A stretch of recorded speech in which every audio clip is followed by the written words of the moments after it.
একটা সম্পর্ক সেখানেই সুন্দর যেখানে বিশ্বাস, ভরসা, ভালোবাসা আর সম্মান আছে। আছে একে অপরের প্রতি শ্রদ্ধাবোধ, যত্নশীলতা, দায়িত্বশীলতা। সম্পর্কের মানে এই নয় সবসময় একে অপরকে বুঝতেই হবে, মাঝে মাঝে ছাড় দিতেও শিখতে হয়। মূলত সম্পর্কের কদর করাটা ভীষণ জরুরি।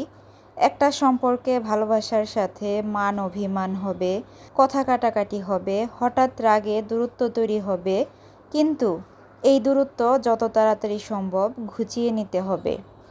সম্পর্কে একে অপরকে ভালো রাখাটা যেমন মুখ্য বিষয়, তেমনি মানসিক শান্তির কারণ হওয়াটাও বিশাল ব্যাপার। প্রতিটি সম্পর্কে কথা ছোড়াছুড়ি হয়, অভিযোগের ঝুড়ি নিয়ে বসে যাওয়া হয়। হয়তো ভালোবাসার কমতিতে এমনটা ঘটে, অধিকারের জায়গা থেকে অভিযোগ আসে। এটুকু না ঘটলে অপর দিকের মানুষটা কি করে বুঝতে পারত তার জন্য কতটা ভালোবাসা আছে প্রিয়জনের মনে। যে ভালোবাসার সামান্য কমতিতেই হুলস্থুল কাণ্ড পর্যন্ত বেঁধে যায়। একটা সম্পর্ক শুধু সম্পর্কই হয় না, সেখানে আত্মিক টান থাকলে সম্পর্কটা অন্যরকম সুন্দর হয়। আর আত্মিক সম্পর্কগুলোতে ভালোবাসার গভীরতা সবসময়ই বেশি থাকে। এই সম্পর্কগুলো গড়ে ওঠে মূলত বিশ্বাসের জায়গা পাকাপোক্ত হলেই। তাই সম্পর্কের বোঝাপড়া দিন দিন বাড়তে থাকে। সামান্য ঝড় এই ভালোবাসার গল্প থামিয়ে দিতে পারে না। যত দিন যায় ভালোবাসা তত বৃদ্ধি পায়।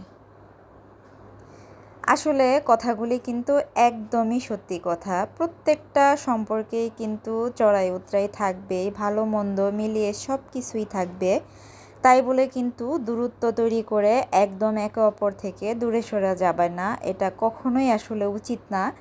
এমন কোনো হাজব্যান্ড ওয়াইফ বা এমন কোনো রিলেশন নাই যেখানে কোনো ঝগড়াঝাটি বা ঝামেলা নাই, এটা কিন্তু কেউ গ্যারান্টি দিয়ে বলতে পারবে না।